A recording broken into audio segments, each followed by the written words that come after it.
ವಿನಯ್ ಕುಲಕರ್ಣಿಗೆ ಜಾಮೀನು ಸಿಕ್ಕಿದ್ದು ಹೇಗೆ? ಫಸ್ಟ್ ಕನ್ನಡಕ್ಕೆ ಸ್ವಾಗತ. ನಾನು ಉಮರ್ ಫಾರೂಕ್.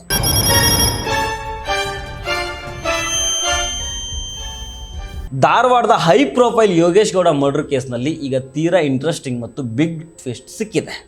ಮಾಜಿ ಸಚಿವ ಕಾಂಗ್ರೆಸ್ ಶಾಸಕ ವಿನಯ್ ಕುಲಕರ್ಣಿಗೆ ಹೈಕೋರ್ಟ್ನಿಂದ ಬಿಗ್ ರಿಲೀಫ್ ಸಿಕ್ಕಿದೆ. ಲೋವರ್ ಕೋರ್ಟ್ ನೀಡಿದ ಜೀವಾವಧಿ ಶಿಕ್ಷೆಯನ್ನು ಸಸ್ಪೆಂಡ್ ಮಾಡಿರೋ ಹೈಕೋರ್ಟು ವಿನಯ್ ಕುಲಕರ್ಣಿ ಸೇರಿದಂತೆ 10 ಜನ ಆರೋಪಿಗಳಿಗೆ ಜಾಮೀನು ಮಂಜೂರು ಮಾಡಿದೆ.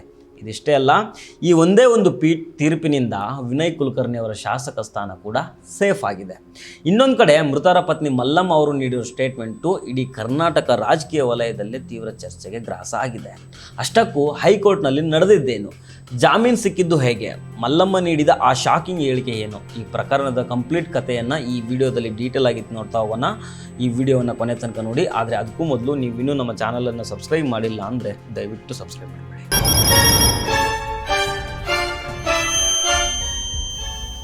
ಮಾನ್ಯ ನ್ಯಾಯಮೂರ್ತಿಗಳಾದ ಮೊಹಮ್ಮದ್ ನವಾಜ್ ಮತ್ತು ಜಿ ಬಸವರಾಜ್ ಅವರಿದ್ದ ಹೈಕೋರ್ಟ್ನ ವಿಭಾಗೀಯ ಪೀಠ ಈ ಮಹತ್ವದ ಆದೇಶವನ್ನು ಹೊರಡಿಸಿದೆ. ವಿನಯ್ ಕುಲಕರ್ಣಿ ಪರ ವಕೀಲರು ಹೈಕೋರ್ಟ್ಗೆ ಅಪೀಲ್ ಸಲ್ಲಿಸಿ ಶಿಕ್ಷೆಯನ್ನು ಅಮಾನತಿನಲ್ಲಿಟ್ಟು ಜಾಮೀನು ನೀಡುವಂತೆ ಮನವಿಯನ್ನು ಮಾಡ್ಕೊಂಡಿದ್ರು.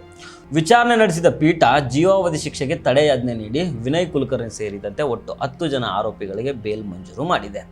ಜಾಮೀನಿನ ಕಂಡೀಷನ್ಸ್ ಏನು ಅನ್ನೋದನ್ನು ನೋಡೋದಾದರೆ, ಪ್ರತಿಯೊಬ್ಬರಿಗೂ 5 ಲಕ್ಷ ರೂಪಾಯಿ ಬಾಂಡು, 2 ಶ್ಯೂರಿಟಿ ಕೊಡಬೇಕು, ತಮ್ಮ ಪಾಸ್ಪೋರ್ಟನ್ನು ಸೆಷನ್ಸ್ ಕೋರ್ಟ್ಗೆ ಸರೆಂಡರ್ ಮಾಡಬೇಕು, ಯಾವುದೇ ಕಾರಣಕ್ಕೂ ದೇಶ ತೊರೆಯುವಂತಿಲ್ಲ. ಇದೇ ಟೈಮ್ನಲ್ಲಿ ವಿನಯ್ ಕುಲಕರ್ಣಿ ಪರ ವಕೀಲರು ಧಾರವಾಡಕ್ಕೆ ಎಂಟ್ರಿ ಕೊಡಲು ಪರ್ಮಿಷನ್ ಮತ್ತು ಇವತ್ತೇ ರಿಲೀಸ್ ಮಾಡಬೇಕು ಅಂತ ಮನವಿಯನ್ನು ಮಾಡಿಕೊಂಡಿದ್ದಾರೆ. ಇನ್ನು ಶಾಸಕ ಸ್ಥಾನ ಸೇಫ್ ಆಗಿದ್ದು ಹೇಗೆ ಅಂತ ನೋಡೋದಾದರೆ, ಜನಪ್ರತಿನಿಧಿಗಳ ಕೋರ್ಟ್ ಶಿಕ್ಷೆ ವಿಧಿಸಿದಾಗ ಸ್ಪೀಕರ್ ಅವರು ವಿನಯ್ ಕುಲಕರ್ಣಿ ಅವರ ಸದಸ್ಯತ್ವದ ಬಗ್ಗೆ ಒಂದು ಮಾತು ಹೇಳಿದರು. ಈ ಅನರ್ಹತೆ ಹೈಕೋರ್ಟ್ ನೀಡುವ ಅಂತಿಮ ಆದೇಶಕ್ಕೆ ಒಳಪಟ್ಟಿರುತ್ತೆ ಅಂತ ಹೇಳಿದರು. ಈಗ ಹೈಕೋರ್ಟ್ ಶಿಕ್ಷೆಗೆ ತಡೆ ನೀಡಿರೋದ್ರಿಂದ ಅವರು MLA ಪಟ್ಟಕ್ಕೆ ಮತ್ತೆ ಜೀವ ಬಂದಂತಾಗಿದೆ. ಏನಿದು ಕೇಸ್ ಅಂತ ಸ್ವಲ್ಪ ಹಿಂದಿನ ಘಟನೆಗಳನ್ನು ನೋಡೋದಾದರೆ, ಇದು ನಡೆದಿದ್ದು 2016ರಲ್ಲಿ ಧಾರವಾಡ ಜಿಲ್ಲಾ ಪಂಚಾಯತ್ ಸದಸ್ಯ BJP ಮುಖಂಡ ಯೋಗೇಶ್ ಗೌಡ ಅವರನ್ನು ಕೊಲೆ ಮಾಡಲಾಗಿತ್ತು. ಈ ಕೊಲೆ ಕೇಸ್ನಲ್ಲಿ ಮಾಜಿ ಸಚಿವ ವಿನಯ್ ಕುಲಕರ್ಣಿ ಸೇರಿದಂತೆ ಒಟ್ಟು 21 ಜನರ ಮೇಲೆ ಆರೋಪ ಕೇಳಿಬಂದಿತ್ತು. ರಾಜ್ಯದಲ್ಲಿದ್ದ BJP ಸರ್ಕಾರ ಈ ಕೇಸನ್ನು CBI ತನಿಖೆಗೆ ಒಪ್ಪಿಸಿತ್ತು. CBI ಪ್ರತಿಯೊಂದು ಆ್ಯಂಗಲ್ನಲ್ಲೂ ಇಂಚ್ ಬೈ ಇಂಚ್ ತನಿಖೆ ನಡೆಸಿ ಕೋರ್ಟ್ಗೆ ಚಾರ್ಜ್ ಶೀಟ್ ಸಲ್ಲಿಸಿತ್ತು. ಸುಮಾರು 10 ವರ್ಷಗಳ ಸುದೀರ್ಘ ತನಿಖೆ ಮತ್ತು ವಿಚಾರಣೆ ನಡೀತು. ಕೊಲೆ, ಕ್ರಿಮಿನಲ್ ಸಂಚು, ಸಾಕ್ಷ್ಯನಾಶ, ಮಾರಕಾಸ್ತ್ರಗಳಿಂದ ಹಲ್ಲೆ ಮತ್ತು ಅಕ್ರಮ ಕೂಟ ರಚಿಸಿದ ಆರೋಪದಡಿಯಲ್ಲಿ 82ನೇ ಜನಪ್ರತಿನಿಧಿಗಳ ವಿಶೇಷ ನ್ಯಾಯಾಲಯ ತೀರ್ಪು ಕೊಟ್ಟಿತ್ತು. ಅವತ್ತು ಕೋರ್ಟ್ ನೀಡಿದ ಶಿಕ್ಷೆ ಏನಿತ್ತು ಅನ್ನೋದನ್ನು ನೋಡೋದಾದರೆ, 2026 ಏಪ್ರಿಲ್ 17ನೇ ತಾರೀಕು ನ್ಯಾಯಾಧೀಶರಾದ ಸಂತೋಷ್ ಗಜಾನನ್ ಭಟ್ ಅವರು ವಿನಯ್ ಕುಲಕರ್ಣಿ ಸೇರಿದಂತೆ 16 ಆರೋಪಿಗಳಿಗೆ ಜೀವಾವಧಿ ಶಿಕ್ಷೆಯನ್ನು ಪ್ರಕಟ ಮಾಡಿದರು. ಇನ್ಸ್ಪೆಕ್ಟರ್ ಚನ್ನಕೇಶವ ಟಿಂಗ್ರಿಕರ್ಗೆ 7 ವರ್ಷ ಜೈಲು ಶಿಕ್ಷೆಯನ್ನು ವಿಧಿಸಲಾಗಿತ್ತು. ಸೋಮಶೇಖರ್ ನ್ಯಾಮಗೌಡ ಮತ್ತು ವಾಸುದೇವ್ ನೀಲೇಕನಿ ಎಂಬ ಇಬ್ಬರನ್ನು ಕೋರ್ಟು ಖುಲಾಸೆಗೊಳಿಸಿತ್ತು. ಶಿಕ್ಷೆ ಪ್ರಕಟ ಆದ ತಕ್ಷಣ 17 ಆರೋಪಿಗಳನ್ನು ಬೆಂಗಳೂರಿನ ಶಿವಾಜಿನಗರದ ಬೋರಿಂಗ್ ಆಸ್ಪತ್ರೆಯಲ್ಲಿ ಮೆಡಿಕಲ್ ಟೆಸ್ಟ್ ಮಾಡಿಸಿ ಬೆಂಗಳೂರಿನ ಪರಪ್ಪನ ಅಗ್ರಹಾರ ಜೈಲಿಗೆ ಶಿಫ್ಟ್ ಮಾಡಲಾಗಿತ್ತು. ಹಾಗಾದರೆ ಸೆಷನ್ ಕೋರ್ಟ್ ನೀಡಿದ್ದ ಜೀವಾವಧಿ ಶಿಕ್ಷೆಗೆ ಹೈಕೋರ್ಟ್ ತಡೆ ನೀಡಿದ್ದಾದರೂ ಹೇಗೆ? ವಿನಯ್ ಕುಲಕರ್ಣಿ ಪರ ವಕೀಲ ಸುನೀಲ್ ಅವರು ಕೋರ್ಟ್ನಲ್ಲಿ ಏನು ವಾದ ಮಂಡಿಸಿದ್ರು? ವಕೀಲ ಸುನೀಲ್ ಅವರ ಪ್ರಕಾರ ಇದೊಂದು ಮಧ್ಯಂತರ ಜಯ. ಅವರ ಮುಖ್ಯವಾದ ವಿಚಾರ ಏನಂತಂದರೆ, ಯೋಗೇಶ್ ಗೌಡ ಕೊಲೆಗೂ ವಿನಯ್ ಕುಲಕರ್ಣಿಗೂ ಯಾವುದೇ ಡೈರೆಕ್ಟ್ ಕನೆಕ್ಷನ್ ಇಲ್ಲ. CBI ಇನ್ವೆಸ್ಟಿಗೇಷನ್ ನಡೆಸಿದ ನಂತರ ವಿನಯ್ ಕುಲಕರ್ಣಿ ಅವರನ್ನು ಬೇಕಾಬಿಟ್ಟಿ ಇದರಲ್ಲಿ ಸಿಲುಕಿಸಲಾಗಿದೆ. ಲೋವರ್ ಕೋರ್ಟ್ ಶಿಕ್ಷೆ ವಿಧಿಸುವಾಗ ಕೇವಲ ಅಪ್ರೂವರ್ ಅಂದರೆ ಮಾಫಿ ಸಾಕ್ಷಿ ನೀಡಿದ ಹೇಳಿಕೆಯನ್ನಷ್ಟೇ ನಂಬಿ ತೀರ್ಪನ್ನು ಕೊಟ್ಟಿದೆ. ಕೆಳ ಹಂತದ ನ್ಯಾಯಾಲಯ ಸಾಕ್ಷ್ಯಾಧಾರಗಳನ್ನು ಸರಿಯಾಗಿ ಪರಿಶೀಲಿಸದೆ CBI ಸಲ್ಲಿಸಿದ ಚಾರ್ಜ್ ಶೀಟನ್ನೇ ಬ್ಲೈಂಡಾಗಿ ಫಾಲೋ ಮಾಡಿದೆ. ಈ ಎಲ್ಲ ಪಾಯಿಂಟ್ಗಳನ್ನು ಹೈಕೋರ್ಟ್ ಆಲಿಸಿ ಸದ್ಯಕ್ಕೆ ಶಿಕ್ಷೆಯನ್ನು ಅಮಾನತಿನಲ್ಲಿಟ್ಟು ಜಾಮೀನು ಮಂಜೂರು ಮಾಡಿದೆ.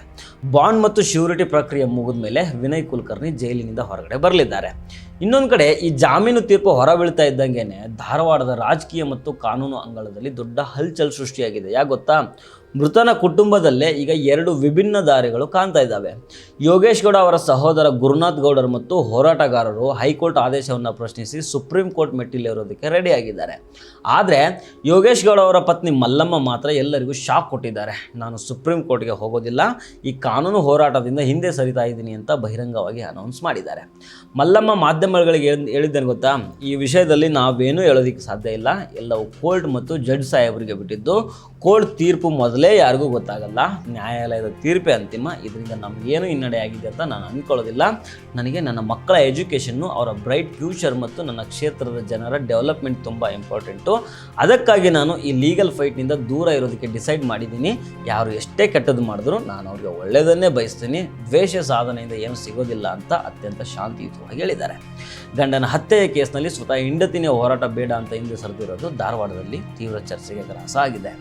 ಒಟ್ಟಿನಲ್ಲಿ 10 ವರ್ಷಗಳ ನಿರಂತರ ಲೀಗಲ್ ಬ್ಯಾಟಲ್ನಲ್ಲಿ ಮಾಜಿ ಸಚಿವ ವಿನಯ್ ಕುಲಕರ್ಣಿಗೆ ಸದ್ಯಕ್ಕೆ ಬಿಗ್ ರಿಲೀಫ್ ಸಿಕ್ಕಂತಾಗಿದೆ. ಶಾಸಕ ಸ್ಥಾನ ಕೂಡ ಉಳ್ಕೊಂಡಿದೆ. ಜೈಲಿಂದ ಹೊರಗೆ ಬರೋದಕ್ಕೆ ಕೌಂಟ್ ಡೌನ್ ಕೂಡ ಸ್ಟಾರ್ಟ್ ಆಗಿದೆ. ಇನ್ನೊಂದು ಕಡೆ ಮೃತರ ಸಹೋದರ ಸುಪ್ರೀಂ ಕೋರ್ಟ್ಗೆ ಹೋಗ್ತಾರಾ, ಅಲ್ಲಿ ಈ ಕೇಸು ಯಾವ ಟ್ವಿಸ್ಟ್ ತಗೊಳುತ್ತೆ ಅನ್ನೋದನ್ನು ಕಾದು ನೋಡಬೇಕಾಗಿದೆ. ಈ ಇಡೀ ಕೇಸ್ ಬಗ್ಗೆ ನಿಮ್ಮ ಅಭಿಪ್ರಾಯ ಏನು? ಯೋಗೇಶ್ ಗೌಡ ಅವರ ಪತ್ನಿ ಮಲ್ಲಮ್ಮ ಅವರು ತೆಗೆದುಕೊಂಡ ನಿರ್ಧಾರ ಸರಿನಾ? ನಿಮ್ಮ ಅನಿಸಿಕೆಯನ್ನು ಕೆಳಗಡೆ ಕಮೆಂಟ್ ಮಾಡಿ ತಿಳಿಸಿ. ಇದೇ ರೀತಿಯ ಲೇಟೆಸ್ಟ್ ಮತ್ತು ನ್ಯೂಸ್ ಅಪ್ಡೇಟ್ಗಳಿಗಾಗಿ ನಮ್ಮ ಚಾನಲನ್ನು ಲೈಕ್ ಮಾಡಿ, ಶೇರ್ ಮಾಡಿ ಮತ್ತು ಸಬ್ಸ್ಕ್ರೈಬ್ ಮಾಡೋದನ್ನು ಮರಿಬೇಡಿ. ನಮಸ್ಕಾರ.